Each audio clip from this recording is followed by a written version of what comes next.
What's up, guys? How's it going? Another week, another round of convocations.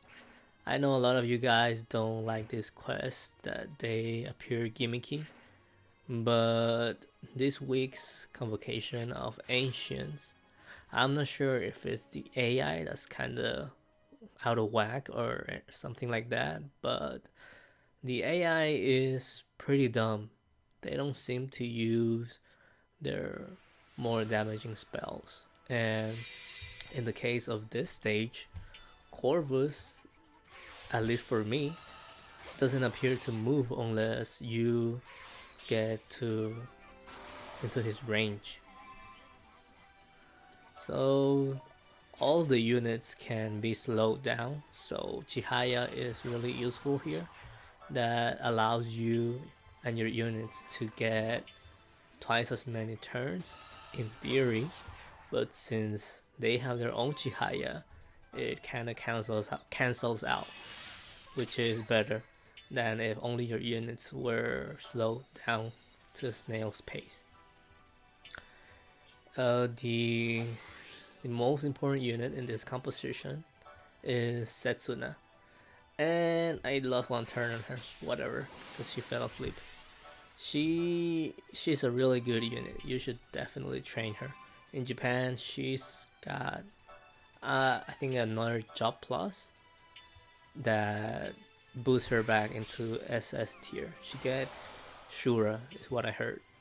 So she has a lot of burst and it's really useful either for single target damage burst with Shadow Assassin or AoE burst with Blade Master. Hazuki is one of the few farmable units, so she's core, and Chihaya is just really useful with her dances and her chronomancers. So both of those units you should keep. And as you can see, my leader is Tamamo, so she has no defensive boost. That means you can swap both Setsuna and Tamamo for offensive units of the other elements. The most abusable one is probably Orion.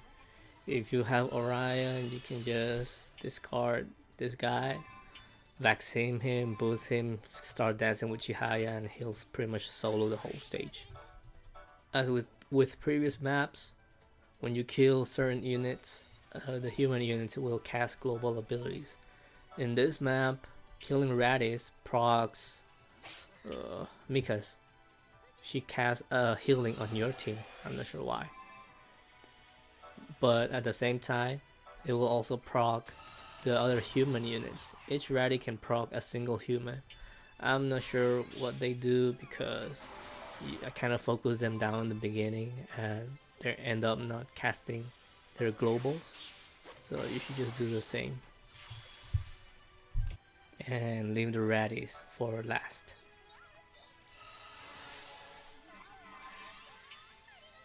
Corvus can be ignored.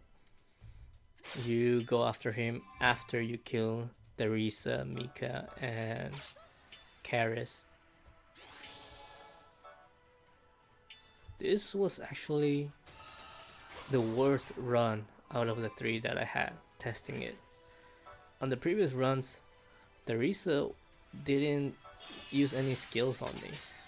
She just died while dealing like 500 damage. In this, she happened to use her skill and dealt like 2000 damage to one of my units.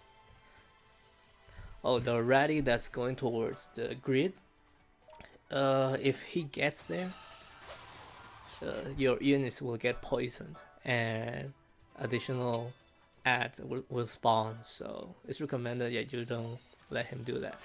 But since Ratties are relatively slow, and Chihaya has slowed them even more, the Ratty has like 33 agility, while Tamamo has 120 or something, over 100.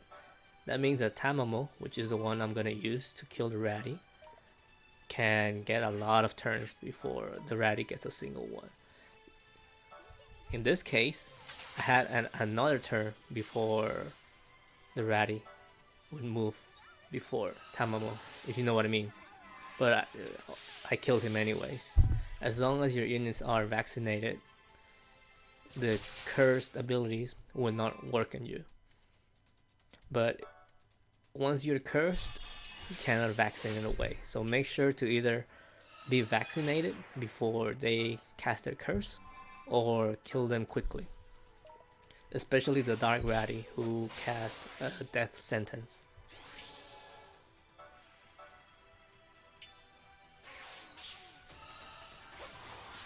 And the reason that I say that this was my worst run probably ever compared to everyone is because I get a bug. At the end, when I kill the Ratties and Klima and Dontara spawn, Polin and Chihaya are supposed to fall dead, but they do not. And that meant that I wasn't able to finish this quest. They just had permanent guts. I think it bugged out. Besides that bug, I also made, well, I'm not sure if you can say I made a mistake, because Corvus had never cast that ability on me. When I got close to Corvus, he cast Reaper's Echo on me, and it put a death sentence on my Setsuna. And since I wasn't expecting that, and I was being greedy, my Hasuki was far away and had no jewels. So I had to use an item. Yeah, this was a pretty bad run, but if you follow all my instructions up till here, if you follow the guide, you should have no trouble clearing it with these relatively weak units. Tamamo, she is pretty useless. I only have her for the leader skill. Setsuna is doing all the hard work.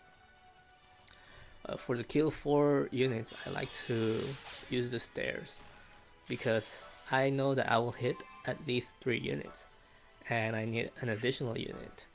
For some reason, Mika, with her staff and all the full jewels, likes to whack Setsuna on the head with her staff.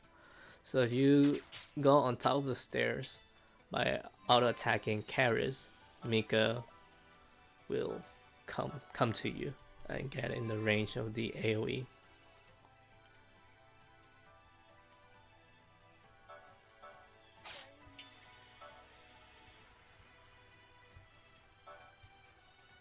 So really, the only threats in this map are Theresa and Kudan and Corvus. Corvus does not get activated until much later on, so you don't have to worry about him. Always remember to heal, since Polin's global lullaby adds up over time, and always be vaccinated, because the sleep can sometimes screw you over. If you have a whale unit such as Orion and Soul, which can solo carry this map, you should probably swap the 3rd unit for a Chronomancer, which in this case is Fujika. That way you can quickly burst Mia and Caris and just switch places with the Ratties until they are all stacked up on top of each other. But again, if you have whale units, this is an easy map. Quick correction, I don't know why I have been saying Mika all this time. When I say Mika, I obviously mean Maya. Same thing, right? Anyways, since I had animations on, this run dragged on a lot. But it's just tedious since your units don't have much damage. The bulk of your burst was used at the beginning to kill Theresa and Kudanstein. But it's relatively simple. Once you get here, you should have no trouble clearing it. I hope you guys enjoyed this video. Thank you for watching, and probably upload Convocation of Revolution, I think it is, tomorrow. See you.